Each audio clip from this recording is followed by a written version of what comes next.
olha, da parte da oposição, a vontade é de fazer uma anistia ampla e total. E isso, de fato, inclui o presidente Bolsonaro. Então, e o que estamos vendo, especialmente depois dessas denúncias do Targa-Ferro, é que, de fato, o sistema jurídico, o sistema judicial, ele não vale absolutamente nada, não tem a legitimidade de sequer estar fazendo esse julgamento. Então, o julgamento deveria estar sendo, no mínimo, interrompido. Deveríamos ter instituições até para garantir que haja uma interrupção ou que abra-se um caso contra esse julgamento. Né? A gente está vendo isso como está patentemente errado todo o processo. E é uma grande farsa. Mas não temos essas instituições lá. Nós só temos instituições que violam a Constituição, começando pelo próprio STF. Então, você veja como a gente já tem uma consciência política de fora muito mais abrangente do que qualquer respaldo interno. Internamente, o que está acontecendo? Os partidos que deveriam estar representando essas parcelas da opinião pública, que agora estão com mais consciência e também olhando para esse julgamento e falando, puxa, mas que grande farsa é essa? Quem é que acredita nisso? Os partidos deveriam estar, primeiro, abandonando o governo, segundo, cerrando fileiras com a oposição para que a gente vote a anistia e vote outras coisas, impeachment do Alexandre de Moraes, e fazer uma série de outras reformas que já estão pautadas. Tem pequenas reformas, tem grandes reformas do judiciário pautadas. Mas ainda não aconteceu isso. Os partidos do Centrão ainda dizem que saíram do governo, mas no mesmo dia que disseram que saíram do governo, no mesmo dia estavam votando a favor de um projeto do governo. Então saíram do governo? Então isso aí é papo para boi dormir, tá certo? Eu não sou oposição. Eles saíram do governo, mas não quer dizer que eles são oposição. A verdade é que eles precisam entrar para a oposição, todos esses partidos, porque eles são o maior número de deputados lá. Em que pese eles não comandam opinião pública para nada, que eles não comandam absolutamente nenhuma mobilização popular para nada, eles ainda são o maior número de deputados e senadores eleitos. Pergunto aqui para o eleitor por quê. Eu tento aqui raciocinar por que o Centrão é o maior partido. Se a única razão que me chega na cabeça é porque eles têm mais dinheiro e compram voto. Mas eu não quero acreditar que boa parcela do eleitorado brasileiro vende o seu voto. Eu não quero acreditar nisso. Eu acredito que existe aí uma parcela de consciência que vota com opinião. Então eles deveriam estar cerrando fileira, e boa parte dos seus deputados do Centrão querem ir para a oposição. Mas as lideranças partidárias desses partidos de Centrão ainda têm muito interesse, tem muita salvar face, também tem, não é só com o executivo, que eles ganham emendas e nomeações, mas também com o judiciário. O judiciário também está ali nesse páreo, fazendo toda sorte de chantagem, acharque contra esses líderes partidários do centro, para que eles continuem apoiando o plano do governo e apoiando a defensoria do judiciário. Então, esse é o que eu diria que eu diria que é o grande, como é que está ali, o frigir dos ovos ali desse tema de anistia. Sim, a adesão pela anistia ampla e restrita, ela cresce na opinião pública e também na adesão de deputados, mas ainda as lideranças do Centrão não pularam fora do barco. Por mais que eles dizem que pularam fora do barco, não pularam fora do barco ainda. Continuam centro, não são oposição. Agora, com relação à abertura que você mencionou, só para me estender aqui na resposta, a abertura que nós precisamos de imediato é a reforma do judiciário, ela tem que ser ampla. Os projetos que tem lá, alguns eu já fiz a relatoria também, passamos à CCJ, agora é questão de criar comissões especiais para relatar esses projetos que são, na minha opinião, são bons, vão para o sentido positivo, mas eles são pontuais, pequenas coisas, acaba com a decisão monocrática, quando tiver ativismo judicial, vamos ter aqui o poder de avocar a legislação que foi criada pelo judiciário de volta para o Congresso. Então são pequenos limites que de fato já estão contemplados na Constituição, só que são projetos que reescrevem a Constituição com outras palavras. A verdade é que a gente precisa de uma reforma ampla, constitucional ampla, começando com diminuir as competências do judiciário. Ele deixa de ser esse órgão mor e passa a ser uma corte constitucional e tratar somente de temas constitucionais e limitar que temas constitucionais são esses, porque ali já existem alguns limites constitucionais que já estão colocados ali. não acabar com o sistema federativo, não acabar com o regime, e com as eleições e tudo mais. Tudo bem, mas isso significa... E o resto que não é isso? Eles também têm julgamento sobre, então tem que limitar também o escopo dessa futura Corte Constitucional. As nomeações, elas precisam ser apolíticas, precisam ser de dentro do judiciário, por idade, eu espero, e que tenha referendo popular por essas escolhas. Fundamental, isso já existe em outros países. O executivo escolhe, o Senado sanciona e depois, no próximo ciclo eleitoral, a gente faz um referendo daquela escolha. Por que não? Por que não? A maioria dos países fazem isso e criam 3 etapas aí de sanção. Aí, se tiver um problema com o judiciário, o povo está envolvido, tá certo?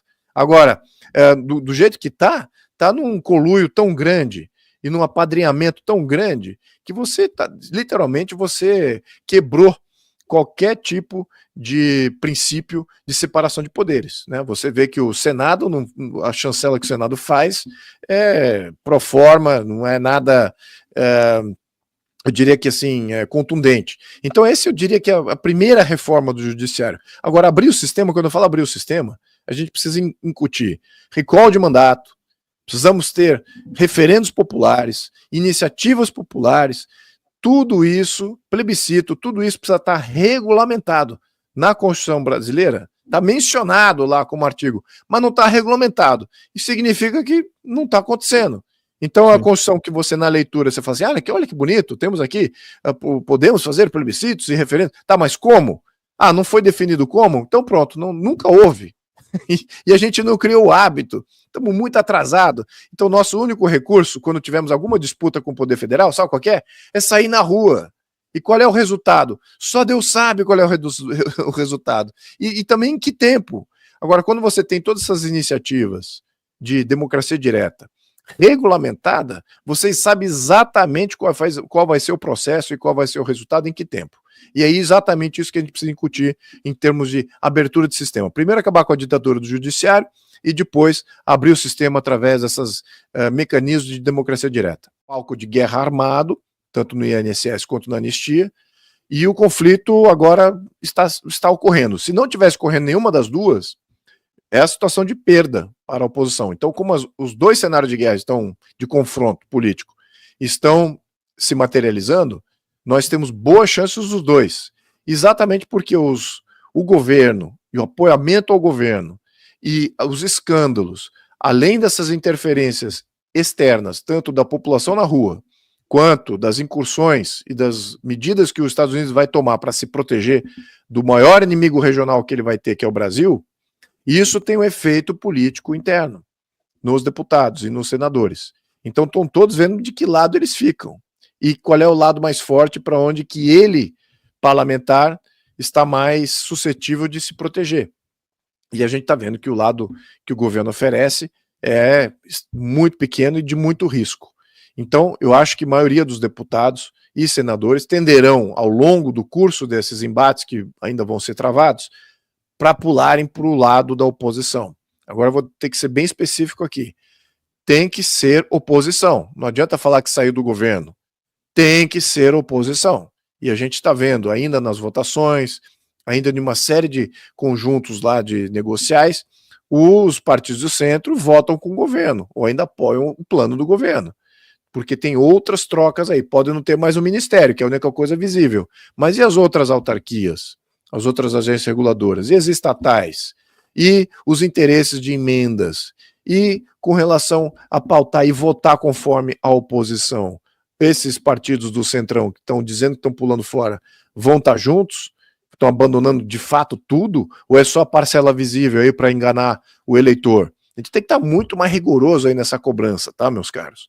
Porque a gente está lidando aqui com experts em iludir a população em omissão daquilo que é visível, não explicando tintim por tintim o que de fato significa o que eles estão fazendo.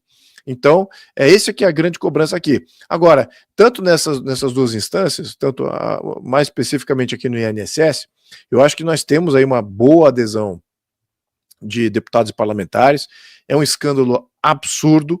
Roubar de aposentado é um escândalo que, de fato, pega qualquer tipo de amoral, né, que ainda existe aí no ecossistema político, mesmo eles começam a falar, puxa, exageraram, né, roubaram de aposentados. Então, existe um gravitas natural dessas pessoas aderirem a quererem criminalizar. E já começaram bem, acho que já houve esse pedido aí pelo relator, que eu confio bastante no Alfredo Gaspar, acho que ele vai fazer um bom trabalho, um policial civil, e já lidava com crime organizado, então ele vai a fundo, né? Então a gente vai, no mínimo, expor, e eu acho que da parte dele, do que lhe cabe como poder, acho que ele vai realmente incriminar. E isso pode abalar o sistema político também. Do parte de anistia, nós estamos vendo, as manifestações são nacionais, são maiores ainda do que jamais foram nesse tema. E, na minha opinião, só tendem a crescer, exatamente por causa dessas dinâmicas aí de escândalo, crise e interferências internas e externas dentro do sistema político. Então, acho que o momento é de grande esperança, isso é o que eu digo. Eu estou muito otimista.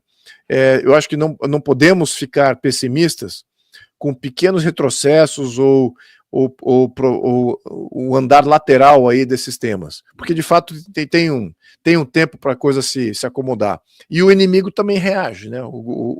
Aqueles criminosos que estão hoje com o comando do poder central de Brasília, eles vão criar instituições, vão criar medidas, vão empurrar temas políticos para se protegerem, eles vão usar o país para se protegerem. Literalmente, vão criar novas políticas públicas, novas instituições para se protegerem aquilo que eles têm. Muitos deles não têm para onde ir, estão acuados mesmo no canto.